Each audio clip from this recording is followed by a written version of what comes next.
Everyone, welcome to chemical family. आज हमारी chemical bonding की 4th क्लास है और आज हम पढ़ने वाले हैं valence bond theory and hybridisation. तो आइए शुरू करते हैं। देखिए स्टूडेंट्स, हमारे पास अगर दो एटम हैं और दोनों एक दूसरे से बहुत ज्यादा डिस्टेंस पे रखे हुए हैं तो इनके बीच में किसी भी तरह की इंटरेक्शन नहीं होगी। लेकिन जैसे ही दोनों एटम एक दूसरे के पास आना शुरू करेंगे तो इनमें दो तरह के इंटरेक्शन होते हैं। पहला है force of attraction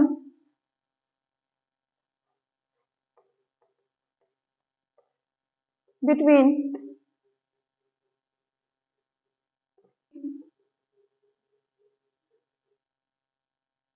nucleus of one atom and electron present in another atom।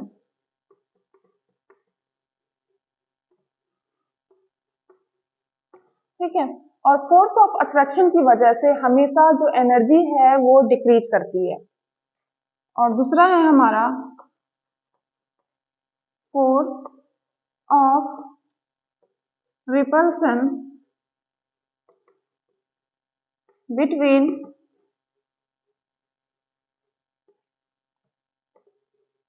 Nucleus of, मान लीजिए ये एटम ए है एंड ये एटम बी है, तो force of repulsion between nucleus of atom a and nucleus of atom b. ठीक है, और electron present in atom A and electron present in atom B। ठीक है, तो हमारे पास दो होता है, फोर्स ऑफ अट्रैक्शन और दूसरा होता है force of repulsion. Force of attraction से हमेशा एनर्जी डिक्रीज करती है और फोर्स ऑफ रिपल्शन से हमेशा एनर्जी जो है वो इंक्रीज करती है। अगर हमारा फोर्स ऑफ अट्रैक्शन डोमिनेट करता है तो बॉन्ड फॉर्मेशन होता है, और अगर फोर्स ऑफ रिपल्शन डोमिनेट करता है तो बॉन्ड फॉर्मेशन नहीं होता है। इसको हम एक एग्जाम्पल के साथ समझेंगे। देखिए,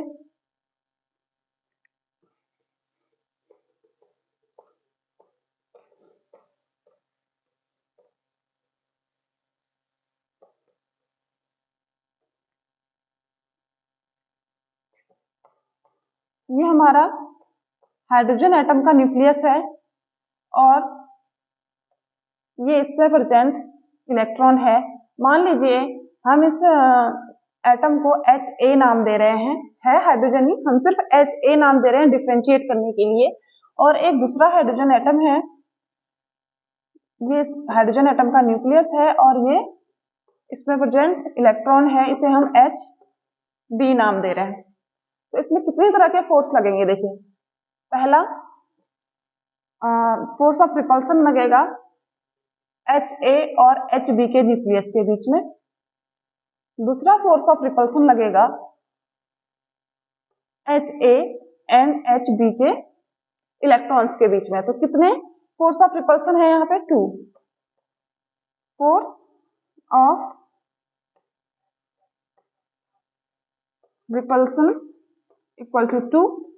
ठीक है, अब हम देखेंगे force of attraction. Force of attraction कितने हैं यहाँ पर? देखिए, न्यूक्लियस Ha का जो न्यूक्लियस है उसके बीच, उसका और Hb का जो इलेक्ट्रॉन है, तो इनके बीच में क्या लगेगा? Force of attraction. एक तो फोर्स ऑफ अट्रैक्शन ये हो गया और दूसरा फोर्स ऑफ अट्रैक्शन लगेगा Hb के न्यूक्लियस और Ha के इलेक्ट्रॉन में। ठीक है, तो हमारे पास कितने फोर्स ऑफ अट्रैक्शन हो गए? 2। Force of attraction equal to 2। यहाँ पे हमारे पास 2 जो है वो फोर्स ऑफ रिपल्सन है एंड 2 फोर्स ऑफ अट्रैक्शन है। पर कि जो हमारा फोर्स ऑफ अट्रैक्शन है हमारा वो यहाँ पर क्या होता है, डोमिनेंट होता है। तो इसी वजह से जो हमारा हाइड्रोजन है उनके बीच में बॉन्ड बनता है। ठीक है, उसके बाद हम एक दूसरा एग्जांपल लेते हैं, हीलियम।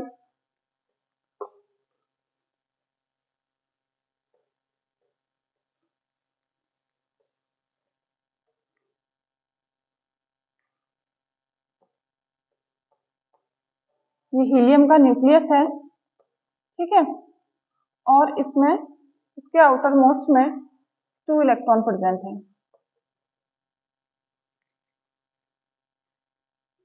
ये हीलियम का दूसरा एलिमेंट है, दूसरा एटम है, ठीक है। इसे हमने HeA नाम दे दिया और इसे HeB नाम दे दिया, और यहाँ पे भी 2 इलेक्ट्रॉन प्रेजेंट है, ठीक है। इसमें कितनी तरह के फोर्स ऑफ रिपल्सन लग रहे हैं, देखिए। पहला फोर्स ऑफ रिपल्सन लग रहा है दोनों न्यूक्लियस के बीच में, ठीक है, और दूसरा फोर्स ऑफ रिपल्सन लग रहा है हीलियम और helium A and helium B के इलेक्ट्रॉन्स के बीच में, और helium A and helium B के इन इलेक्ट्रॉन्स के बीच में। और हमारा किसमें लग रहा है, जो हीलियम A का ये इलेक्ट्रॉन है और हीलियम B का ये इलेक्ट्रॉन है, इनके बीच में भी फोर्स ऑफ रिपल्सन लगेगा, और हीलियम A का ये इलेक्ट्रॉन और हीलियम B का ये इलेक्ट्रॉन, तो इनके बीच में भी फोर्स ऑफ रिपल्सन लगेगा। तो टोटल हमारे पास कितने फोर्स ऑफ रिपल्सन हो गए, 5, 1 2 3 4 एंड 5, ठीक है। तो force of repulsion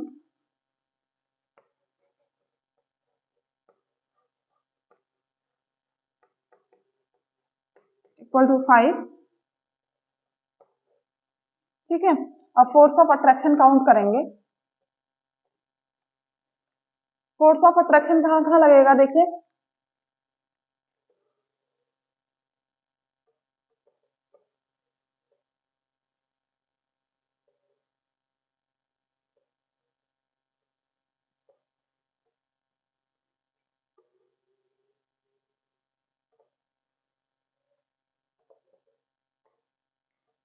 force of attraction लगेगा हमारा हीलियम A का न्यूक्लियस और हीलियम B का ये इलेक्ट्रॉन इनके बीच में, और हीलियम A का न्यूक्लियस और हीलियम B का ये इलेक्ट्रॉन, 2 फोर्स ऑफ अट्रैक्शन। और उसके बाद हीलियम B का न्यूक्लियस और हीलियम A का इलेक्ट्रॉन, हीलियम B का न्यूक्लियस एंड हीलियम A का इलेक्ट्रॉन। तो फोर्स ऑफ अट्रैक्शन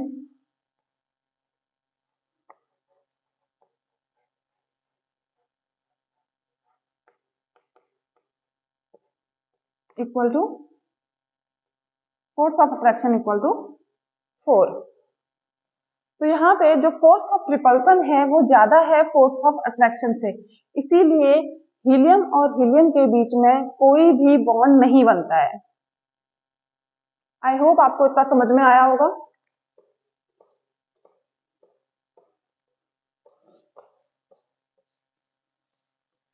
इसके बाद बैलेंस बॉन्ड थ्योरी ये कहती है कि जो हमारा बॉन्ड फॉर्मेशन होता है वो वैलेंस शेल में प्रेजेंट जो हमारा अनपेयर्ड इलेक्ट्रॉन होता है वो बॉन्ड फॉर्मेशन में पार्टिसिपेट करता है। जैसे हमारा हाइड्रोजन है 1s, ठीक है, हाइड्रोजन के 1s में 1 इलेक्ट्रॉन प्रेजेंट होता है,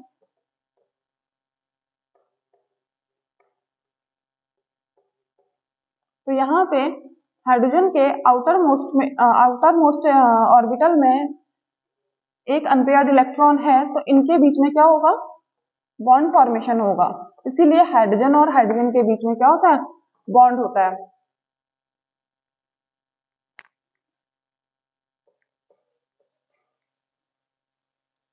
जैसे हम बात करें NH3 की, NH3 में नाइट्रोजन का जो वैलेंस शेल कॉन्फ़िगरेशन होता है वो होता है 1s2 2s2 2p3, ठीक है।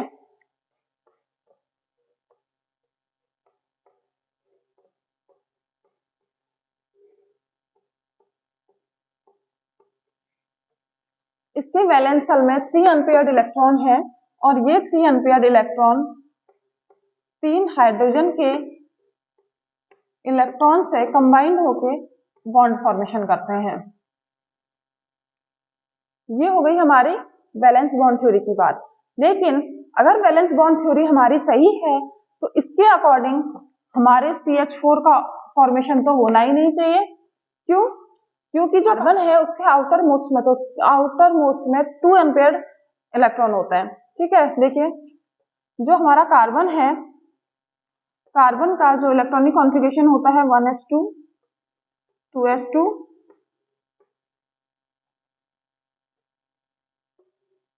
2p2। ठीक है,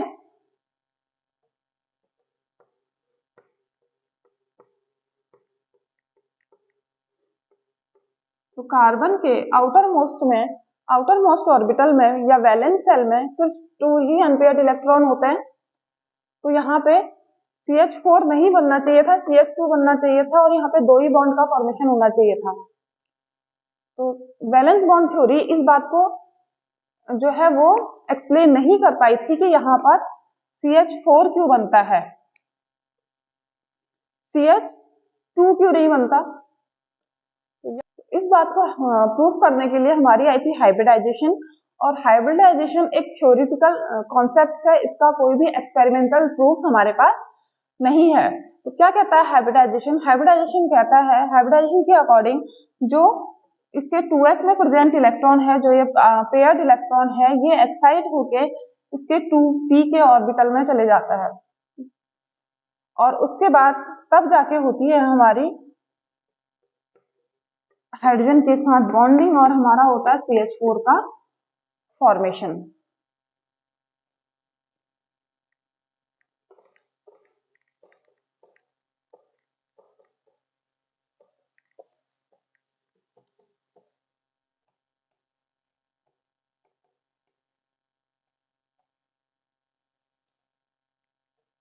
देखिए स्टूडेंट्स, मैंने आपको कहा कि CH4 में हमारा इस तरीके से बॉन्ड बनता है। ठीक है, ये हमारा 1s 2s एंड 2p और 2s से इलेक्ट्रॉन एक्साइट होकर हमारा 2p में चले जाता है और हमारा क्या होता है, बॉन्ड फॉर्मेशन होता है। ठीक है, अगर ये बात सही है तो हमारे CH4 में जो बॉन्ड एंगल है वो किस तरीके से होना चाहिए। देखिए, जो आप लोगों को पता है कि जो हमारे px py and pz orbital होते हैं वो एक दूसरे के परपेंडिकुलर होते हैं। ठीक है, तो जब हमारा CH4 का फॉर्मेशन होता है तो उस समय क्या होना चाहिए, हमारे जो बॉन्ड है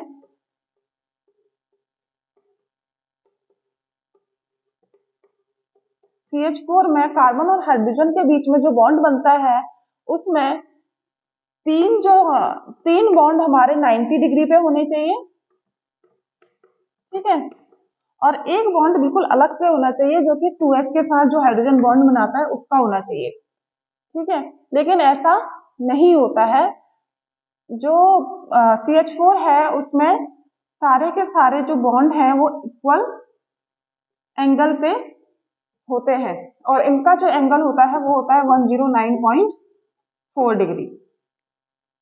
ऐसा क्यों होता है? ऐसा इसलिए होता है क्योंकि हाइब्रिडाइजेशन में हमारी क्या हो जाती है, ऑर्बिटल्स की मिक्सिंग हो जाती है और ऑर्बिटल्स की मिक्सिंग हो जाने के बाद हमारी जो एनर्जी है वो दोबारा से डिस्ट्रीब्यूट हो जाती है और डिस्ट्रीब्यूट इस तरीके से होती है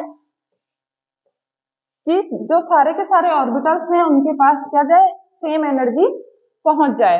तो यहाँ पे क्या होगा, हमारा जो हमारे 2s और 2p ऑर्बिटल्स हैं उनकी मिक्सिंग हो जाएगी और sp3 हाइब्रिडाइजेशन हमारा बन जाएगा और तब जाके हमारा बॉन्ड फॉर्मेशन होगा और सारे के सारे जो एंगल्स हैं वो कितने हो जाएंगे, 109.4 के। हाइब्रिडाइजेशन के बाद जो बनने वाला बॉन्ड होता है वो बहुत ज्यादा स्ट्रॉन्ग होता है। ऐसा क्यों होता है? देखिए, डायरेक्शनल मैंने आपको बताया था किस तरीके से होता है। जैसे हमारा s ऑर्बिटल है, इसमें पूरे ऑर्बिटल में जो हमारी इलेक्ट्रॉन डेंसिटी है वो इक्वली डिस्ट्रीब्यूट होती है, लेकिन हमारे जो पी ऑर्बिटल है उसमें हमारी इलेक्ट्रॉन की डेंसिटी इक्वली डिस्ट्रीब्यूट नहीं होती है। पी ऑर्बिटल में हमारे यहाँ पर और यहाँ पर इलेक्ट्रॉन की डेंसिटी मैक्सिमम होती है, और जबकि इस पॉइंट पे हमारी इलेक्ट्रॉन की डेंसिटी मिनिमम होती है। इसी तरीके से जो हमारा हाइब्रिड ऑर्बिटल होता है वो डायरेक्शनल इन नेचर होता है, और डायरेक्शनल इन नेचर होने के कारण इसमें जो बॉन्ड फॉर्मेशन होता है वो बहुत ज्यादा स्ट्रांग होता है। और एक और चीज हमारे पास है, जो हमारा हाइब्रिड ऑर्बिटल है उसको हम इस तरीके से रिप्रेजेंट करते हैं।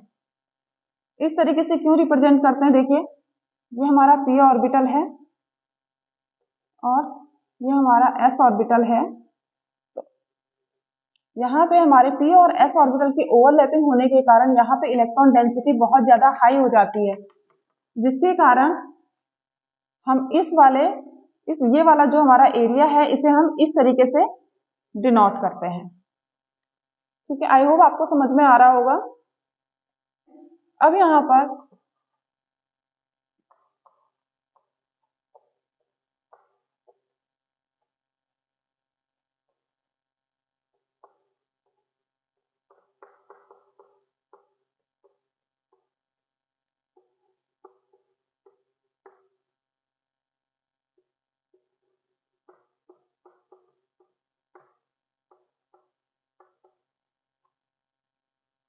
ये कुछ ऐसे कंपाउंड्स के एग्जांपल्स हैं जिसमें हाइब्रिडाइजेशन नहीं होता है। इन कंपाउंड्स में जो हमारा बॉन्ड एंगल है वो 90 डिग्री होता है। अब ऐसा क्यों होता है, इसके लिए एक रूल आता है जिसे हम कहते हैं ड्रैगोज रूल। और ड्रैगोज रूल के अकॉर्डिंग हमारे third, fourth, fifth and sixth period में प्रेजेंट एलिमेंट्स जब कंपाउंड का फॉर्मेशन करते हैं तो उसमें जो लोन पेयर है वो प्योर एस ऑर्बिटल में प्रेजेंट होता है, और जो बॉन्ड फॉर्मेशन होता है वो प्योर पी ऑर्बिटल से होता है।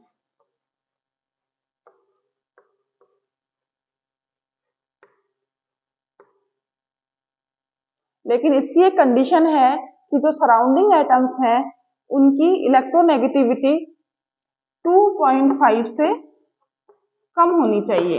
ये इलेक्ट्रोनेगेटिविटी का साइन होता है, ठीक है।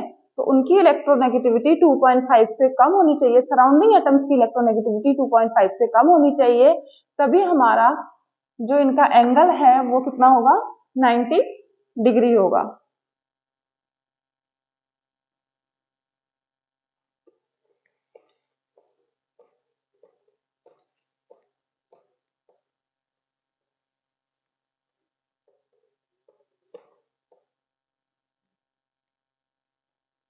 इसके बाद स्टूडेंट से क्वेश्चन आता है कि find the order of basicity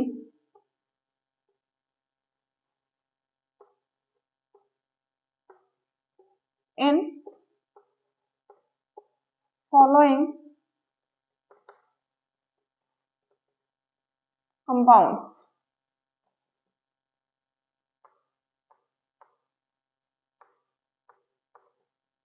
ठीक है, NH3, CH3, ASH3, SBH3,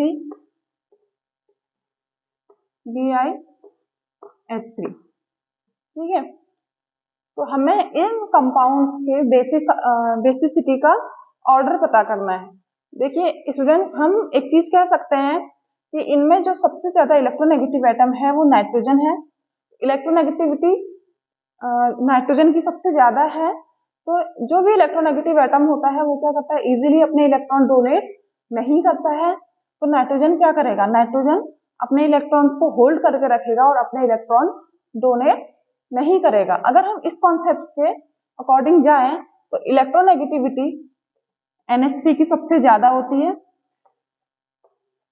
इस तरीके से हमारी इलेक्ट्रोनेगेटिविटी का ऑर्डर होता है। ठीक है, अब इलेक्ट्रोनेगेटिविटी का अगर ये ऑर्डर है तो उसके अकॉर्डिंग जो हमारा बेसिसिटी का ऑर्डर है वो क्या होना चाहिए, वो इसके इनवर्सली प्रोपोर्शनल होना चाहिए। ठीक है, इस तरीके से हमारा बेसिसिटी का ऑर्डर होना चाहिए, क्योंकि जो नाइट्रोजन है वो बहुत ज्यादा इलेक्ट्रोनेगेटिव है और ये क्या करेगा, अपने इलेक्ट्रॉन्स को पकड़ के रखेगा और इजिली डोनेट नहीं करेगा। तो हमारा जो बेसिसिटी का ऑर्डर है वो ये होना चाहिए। ठीक है, लेकिन ऐसा नहीं होता है, जो बेसिसिटी का ऑर्डर होता है वो हमारा यही होता है। ऐसा क्यों होता है, देखिए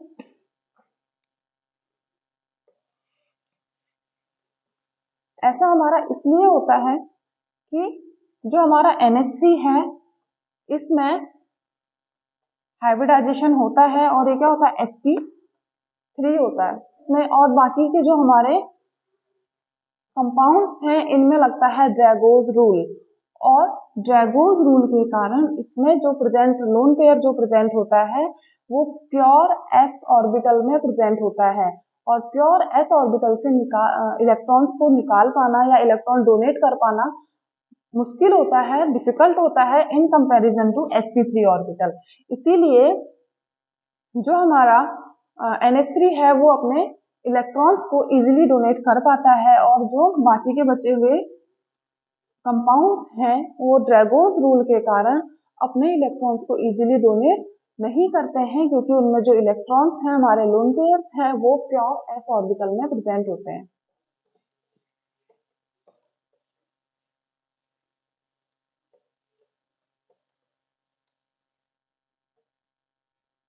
देखिए स्टूडेंट्स, अब हम निकालेंगे hybridisation number.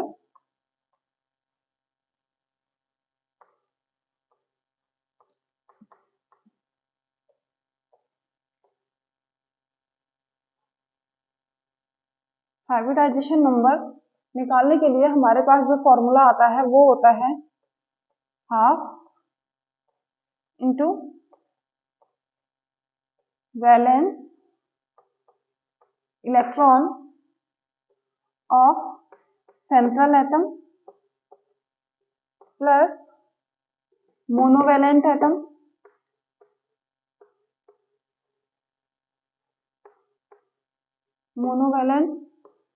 Atom plus negative charge minus positive charge. ये हमारा हाइब्रिडाइजेशन निकालने का फॉर्मूला होता है। इसे हम एक एग्जांपल के साथ समझने की कोशिश करते हैं। मान लीजिए SF4 का हमें हाइब्रिडाइजेशन निकालना है, तो इसका हाइब्रिडाइजेशन नंबर क्या होगा, देखिए इसमें हम करेंगे हाफ। सल्फर के वैलेंस सेल में कितने इलेक्ट्रॉन होते हैं, देखिए सल्फर के वैलेंस सेल में होते हैं 6 इलेक्ट्रॉन। ऑक्सीजन के वैलेंस सेल में कितने इलेक्ट्रॉन होते हैं, 6 इलेक्ट्रॉन होते हैं, 1s2 2s2 2p4।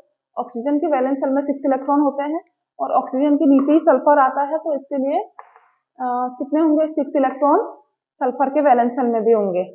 तो देखिए 6 प्लस मोनोवैलेंट एटम कितने हैं 4 प्लस नेगेटिव चार्ज कितना है 0, पॉजिटिव चार्ज कितना है 0। 6 plus 4 10, 1/2 into 10 equal to 5 sp3d। इसका हाइब्रिडाइजेशन क्या हो जाएगा, sp3d।